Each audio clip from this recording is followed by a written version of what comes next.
Welcome to The Informant, the podcast that talks about anything and everything. We cover from sports, religion, politics, social, you name it. I'm your host as ever, Doc McLeod. So without any further ado, let's delve right into it.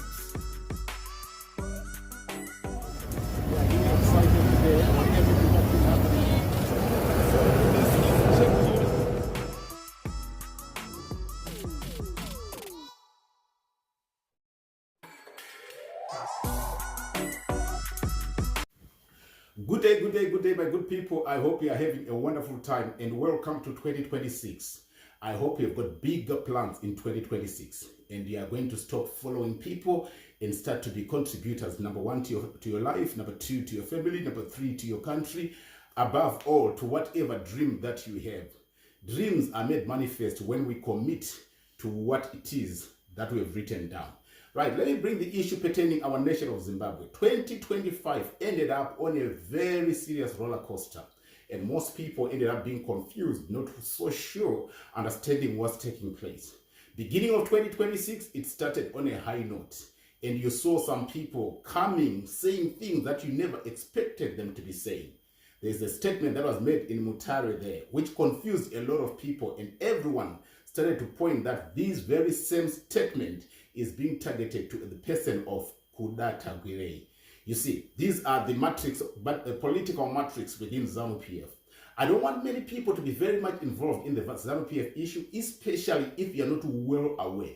Be it you're a journalist or what's actually happening is you will continue to be swayed on one side before you get swayed to the other, onto the other side. At the very same time, you will end up not understanding what exactly it is that is transpiring within ZANU PF. I had an opportunity to speak to one of the main men in Zimbabwe himself when he was on holiday. And I said, what's actually happening? You know, certain things you discuss on social grounds, then there's certain issues that you get revealed to. I have come to realize the sitting president is taking no prisoners going forward. He wants people that are working to transform the nation of Zimbabwe. Every now and then, it has been brought to me that every Thursday, it was the duty of every ministry to make sure that they are in contact with the sitting president, giving him appraisals pertaining to how their ministerial duties are being performed and the progress being made. Some of the things you'd see them on social media, all because wrong information was being made to him. But when detailed reports got into his office, and he made a serious verification of the reports that were being served to him and what's taking place on the ground, he was left not happy with certain ministers in certain ministries. Henceforth, you are now going to see what we call a big chop and big transformation in ministries. Some people that have just been sitting in ministries are now going to have to say goodbye to the ministry, and new people are going to be placed into those ministries. I'm not here to divulge names. I don't want to go ahead of the main man himself. Let him deliver the news himself. But one thing for a fact that I can tell you, he said, we are looking for people who are patriotic about their nation, people who are looking to be building the nation of Zimbabwe, not people who are here to criticize. Henceforth, you see people like Professor Walter Mgana jumping on board. It's not really per se that he has joined ZANU PF, but he has just become patriotic.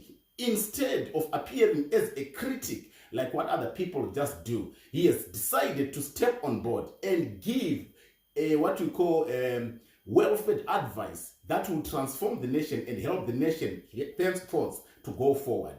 So those are not people who are supposed to be seen as people that have renegaded, but they are people that are now working to make sure that the nation of Zimbabwe is transformed. Many people are jumping board for one simple reason. Those who used to be in opposition are not being appraised by the person that they are following. And in that regard, as educated people and mindful people, they have decided to go and work with a person who works. So basically what it is it's not everything that they are saying that is being agreed to, but every fact is now being considered. So the door is open to everyone who wants to make Zimbabwe great from now on. The issue then that is no longer being spoken of, that I thought let me bring to your attention, and I've heard so many people misplacing that issue, the 2030 issue. It is within my understanding, I'm saying it is within my understanding, that the 2030 issue is still on. And I can rightfully tell you that it might not be the sitting president, but it will be Mnangagwa himself who will see the nation into 2030. I'll explain what that means, this last statement that I've just said. Right, I'll come and give it in detail in the next chapter. But take note of what I've just said there, because it's very, very, very important. Right, let's move on to the next factor there. What they've said is extension of terms, right? To say 2 terms, try to extend issues into 3rd term. It's needing a referendum for it to be amended. So they have decided not to go the referendum way. They have gone on to the term extension from 5 to 7 years. Usually, according to those who know the law, this does not need a referendum for it to be extended. So basically what it is, it needs the parliament decision or parliament voting for it to be effected. And considering the position of the parliament right now, you know, more than 2/3 are already ZANU PF. So there's nothing else to argue about. So people who still want to talk about 2030, you talking outside of knowledge. But those who are appraised to know exactly what I've just explained there, know that this deal is done. 2030, the sitting president is going to be there. Take it or leave it. I've just told you the truth. It's better I give it to you way in time so that you prepare to work with what's already before you. If it has been argued that if we are to change the sitting president right now, and at the end of his term in 2028, it's going to take another new president to set their priorities. And this 2030 agenda might not be their priority, considering what has happened, as was given as an example, the nation of Zambia.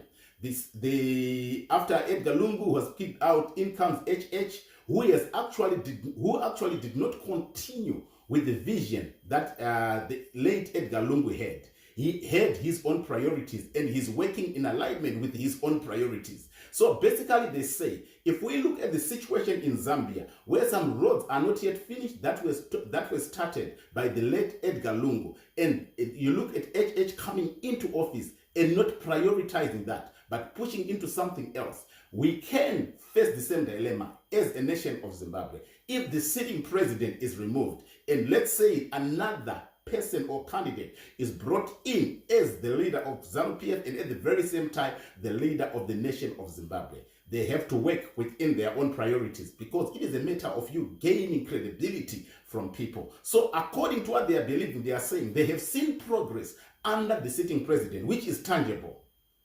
They are saying they have seen tangible progress while during the tenure of the sitting president, and henceforth they have believed and sort of like agreed, but not yet in black and white, that his term should be extended from 5 to 7 years, which will see him into 2030. So it's no longer a problem anymore. Henceforth, you are not seeing it on public domain. So whatever is to happen up from 10th on up to 2030, the sitting president is going to be running as the president. It's not a thing of contention anymore.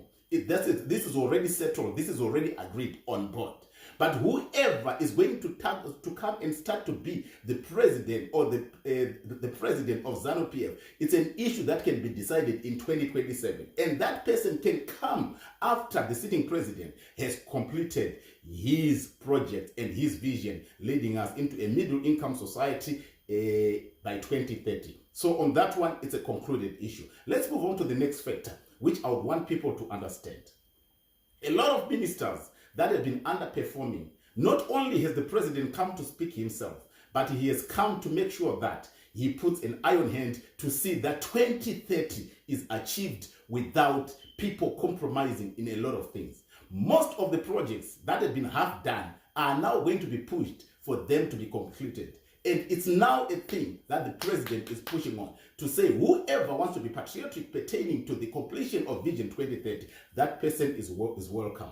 So you see people like Professor Walter Mugano, they have jumped on board, they have believed in the vision. And at the very same time, they've realized that it's not about a party, it's about the nation of Zimbabwe. So them jumping on board to work with the Reserve Bank of Zimbabwe does not make them to be people that have renegated against their beliefs, but they are people that have brought their conscience to enlightenment, to realize that they need to work for the nation and not for an individual or an opposition party. So progress can still be made. Where are you right now is what I'm asking. Step on board, just join, be a patriotic person, and just run with the vision that has been set before you. The opportunities are there, and people are being invited. Right now, Zimbabwe has embarked on a program where they are looking for all professionals who are outside of the nation of Zimbabwe, professionals who are in the diaspora, professionals who are abroad, to make sure that they are engaged in the rebuilding of the nation. So whatever trade you are in, whatever discipline that you specialize in, whether you're in the medical field, in the information technology field, in the agricultural field, in the any discipline that you might ever think of, they are saying, get on board. I'm going to give you a number which you need to reach out to, and then the person that you need to reach out to. They are saying, engage with us, come back, help us to rebuild the nation. This is the nation that you belong to. At the very same time, it is your input that will help to transform that nation, not social media politics. So those who are still playing social media politics, you realize that ZANU PF as a government have stopped engaging on social media. They are now doing things privately. There's a lot of boards that are now being set, and if you are not a member, a person who's patriotic to their nation, you will not see where the jobs are being advertised. I'll take, for example, when you look at the tourism, you will see that a new board has been set, and you did not see the adverts. Why? Because they are not within the patriotic groups of people who are working to transform the nation of Zimbabwe. People will come criticize when they realize that a lot of people, if not 50% in those boards, are people that are patriotic to ZANU PF. Yeah, first and foremost, before they are patriotic to the nation of Zimbabwe. Or that could be patriotic to the nation of Zimbabwe and also 50% members of ZANU PF. It is because they are on the platforms of patriotic people. Remember, Patriots for ED is a group that was formed, which is helping to draw all these people to make sure that they know exactly what's being laid in the nation of Zimbabwe. So you want to be a part of that, be patriotic to your nation. Do parties and things. Continue to push on and make sure that whatever you are doing, you are rebuilding your nation of Zimbabwe. A lot of groups are being formed, and these groups are working towards achieving the Vision 2030 as was promised. I'll be coming with details and then explain everything to you in depth after making sure that I have broken it all down. As of now, I'm out.